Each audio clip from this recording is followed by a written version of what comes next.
Hello. I just took a nap, I guess. While the massage chair was working, and my sweetie pies are still napping. They share a futon just for fun, and outside it is about to be sunset. It's beautiful out there, and when the sun goes down, it becomes chilly, cold, and the humidifier is there already.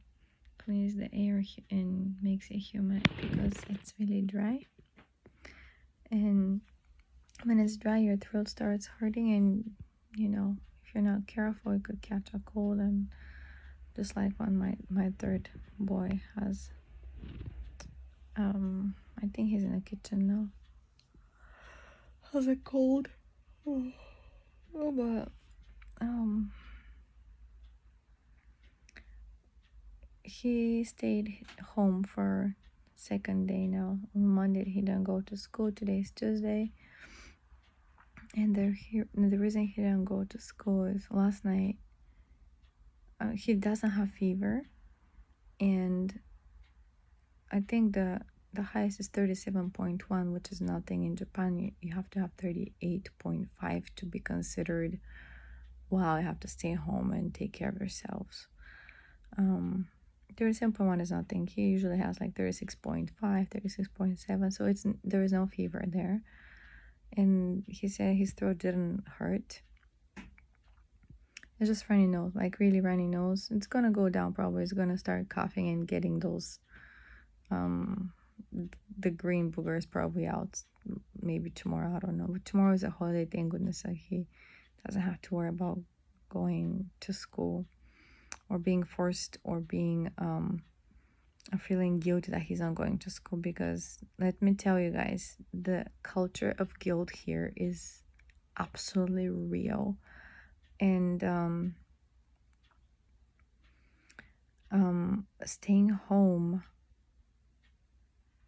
and being sick, it makes you almost like feeling guilty that you're not there working and everybody else is, but you're just sick. So or being there at school where everybody is and you're sick. So it's a real thing. You are not allowed to be sick. I am not allowed to be sick, like ever.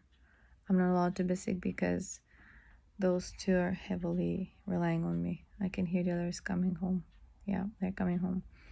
But anyway, so we went to the doctor today just to check him to make sure he's fine, because we did go to Tokyo, to the Bulgarian embassy, and we did stay in my sister's place, which is not in Tokyo really.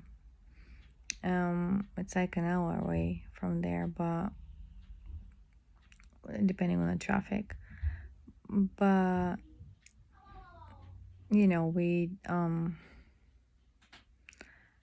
we were there with the car, but we stopped in like service areas that they have for bathroom breaks or to get a meal on the way to there and back with our car.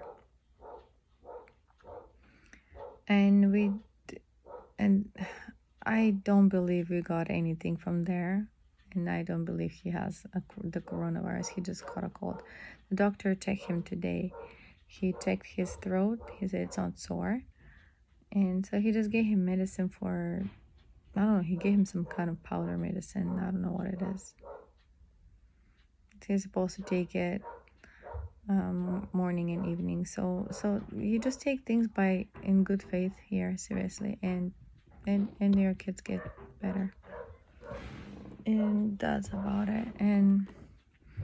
But I wanted to tell you about there's this clinic next to our place here. It's walking distance really. Like I pass it by when I walk for the babies. But so my third boy and his father, they're not feeling that great, and they went there. Hello. They're still sleeping. You okay? Oh no, you're Maybe feeling. the meat is like Your muscle split. muscle split. Okay, A little bit. I want the babies to sleep a little bit longer. Is that okay? It's okay. It's okay. I hope you're okay, sweetheart. Oh, it's okay. Just relax a little bit. I'll be there in 5 minutes. Okay, cool. Okay. I'll be there in 5 minutes. Okay. So they sorry. So they did go to that clinic, and I guess they told them that they're not gonna be checked by the doctor unless they take the CPR test, which I'm not familiar how you take that and what happens, but it takes a whole day from the morning to the evening. It takes a whole day. So, and the father doesn't have that much time, and then there are other options in other hospitals. So we called the big hospital. The three of my boys, for my first three boys are born in there, and we checked. And then my kid that is staying home, his best friend kind of guy, his mom, they live around the corner, and then the mom works there as a nurse in the pediatrician office. So when husband called that place, he talked actually to her, and she said that just because you guys were in Tokyo, we'll take him, but we'll take him like the last at 11:45 show up.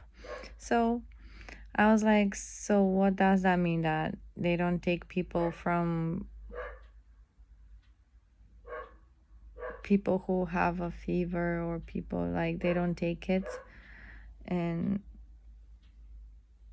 before lunchtime, before they just wanted to make sure that there is nobody before us or after us, so that I guess there's less risk of contact with others if we were to have the corona, which we don't. So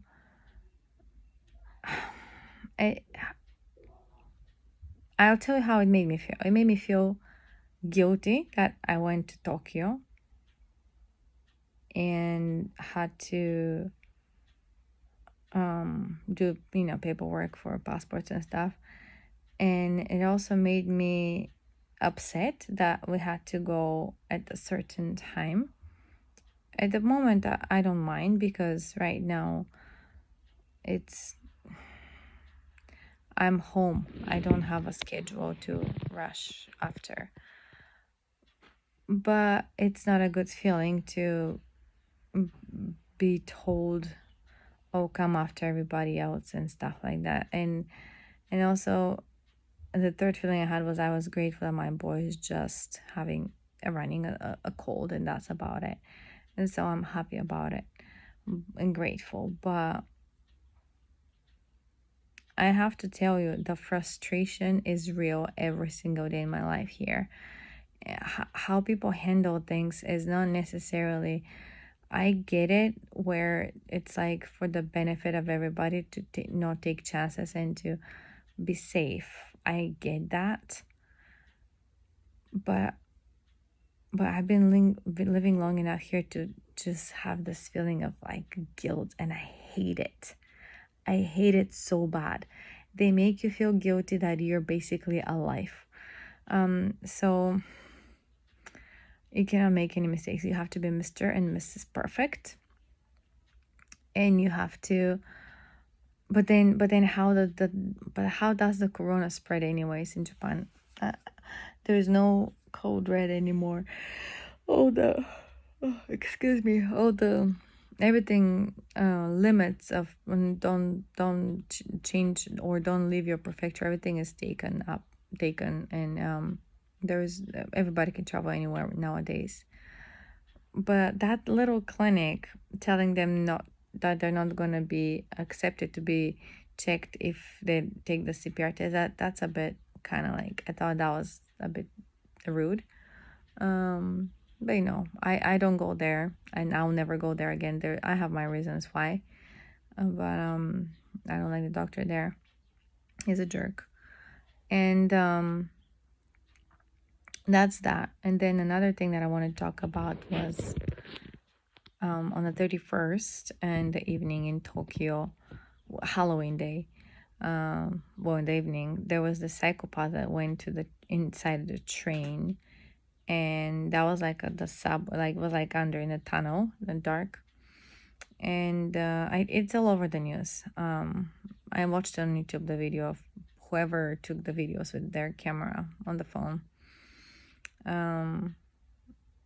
There was this he's 20 something, he's like young person, looks like with bleached hair, short, with glasses, who unfortunately didn't have much success in life as he thought with relationships or status. I don't know what was his deal, but he decided that he's gonna go inside a train and he's gonna stop people randomly and kill at least two people. That was his goal, to kill at least two people so he can get death sentence and just be gone. And I'm like, okay, if you want to get death sentence, if you want to die, why do you want to involve other people and change so many people's lives? I mean, he tried to put on fire, and he did put on fire the cabin, the one of the cars of the train, and he used vegetable oil or something like that in a lighter that is like the one that the, how do you say, the gas one.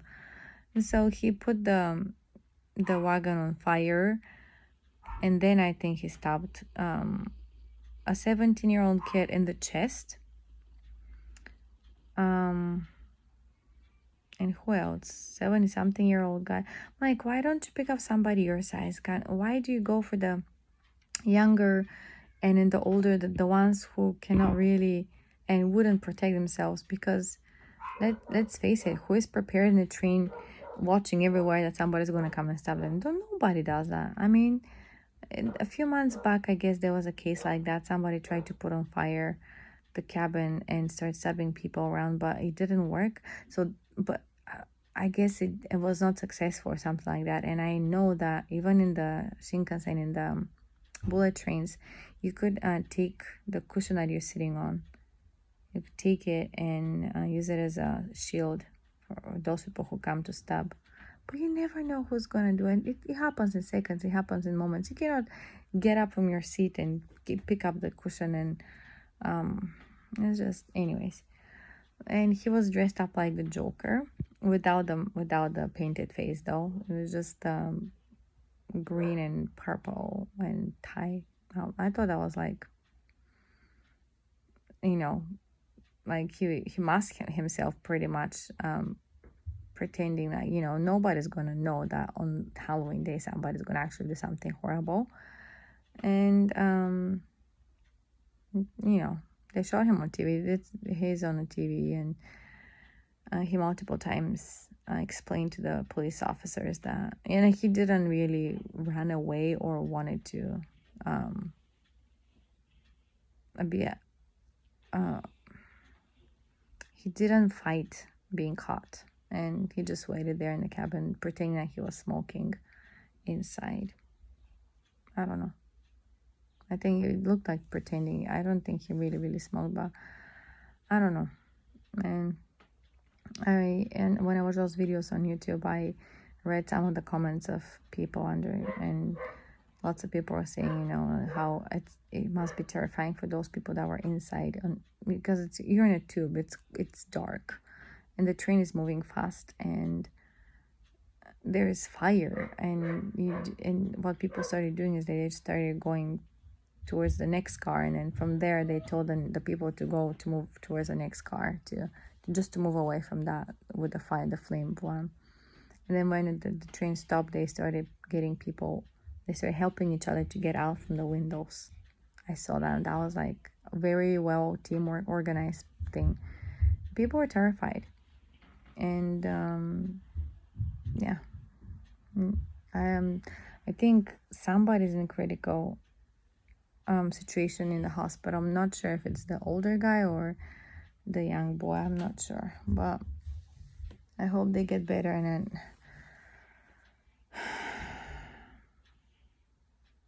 you know what? It's not like I get the stress. I get that you want to die. I mean, come on, at least once in your life, even if you're the happiest person in the world, at least once in your life you had that moment where you felt like hopeless and those thoughts crossed your mind. But going to places where there are lots of people and people who are not prepared to be even attacked and to protect themselves and just messing up with so many other people's lives. I don't think that's fair. If you want to die, plan it without being pronounced with a death sentence because you killed a person or two. You know what I mean? It's just, it's horrible. It's sad and it's tragic and makes people scared to be in the train. So, pretty sure that train security in Japan becomes number one issue right now, because you never know who around you has a knife. It's gonna start burning the place around, and next thing you know, he's gonna grab a knife from his pocket and is gonna start stabbing people. It's just really horrible. And everybody, lots of people use the public transportation late in the evening or early in the morning, or what? How about those pickup hours when it's like the the the the most, like when there are lines and then they actually have to push the people inside to close the doors of trains. How about those times? Baby, oh, he woke up. My sweet kissy, he woke up. Oh, he doesn't want to wake up quite. Cutie pie. His sister's still sleeping. Um, yeah, I'm grateful I live in a place where you have a car to go to the supermarket. If we go with a car, we don't use the city bus. Is like so small here and it's always empty when it passes by. It's just, some grandmas use it, I think, elderly people, but they pretty much also use, when they're old enough to go shopping by themselves, to drive, they just take a taxi and go and get the groceries and go back home, which is really cute. And I wish I could help them. I wish I could befriend them and help them and get their groceries when I get mine and just go and deliver. But I I can't. And people here are not that friendly to the point where, yeah, people are. I don't think I can ever be friends with somebody like that, to just feel comfortable delivering things to them. And I don't know. It's just really weird. There is a whole lot me and how I behave and how I can be nice to people when I actually can communicate with them. That's a completely different story. But yeah, anyway, so um be grateful, guys, for what you have, and every day is a gift to us, and be grateful. And this is a month of counting our blessings and be grateful, and grateful for life. You want to come? You want to come? Come. Oh, he's tired still tired. We walk them a lot in the neighborhood with their brother who stayed home, so he's a bit tired still. Oh, so cute. This guy, he he attracts trouble all the time. Like today, he bit, I think, his lip with his teeth, like a little bit. There's a cut. I'm not sure which side, but because they were playing with the laundry baskets and with his sister, and I think he slipped or the basket hit him or something. I don't know. I got angry. I got angry with his older brother that he let that happen under his watch. But I just get stressed when I see blood, and he cried, but I just put like an ice cube there for him to suck, so it stopped the blood. I think he has a line. I saw a line too, but he every day he gets something. He's so cute. He just attracts trouble, and I always have to be on alert.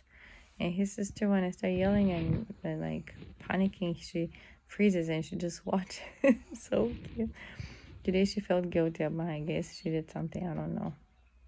I'm not sure they're gonna play with the laundry baskets again anytime soon. But that's about it, you guys. I'm gonna go because my boys are home, and seems like my oldest split a muscle or something. It hurts. His leg hurts, so I'll check on him too. And I already cooked, or I hope it's already baked and ready, the dinner. I make moussaka. Moussaka is I guess either, I don't know. I always thought it was a Bulgarian meal, but in Greece they use it. They cook it too, and apparently in Egypt too. So, but we're not that far away from each other when I think about it. It's like Egypt is like right down there, like us, Europe, and then Africa is right there. So I thought that was really interesting. But yeah, we love moussaka, and I usually make with it tarator, which is yogurt and water and salt and cucumber. It's salty cold soup that we use in the summer, but with this meal it goes really well. So I'll go do that now. Bye.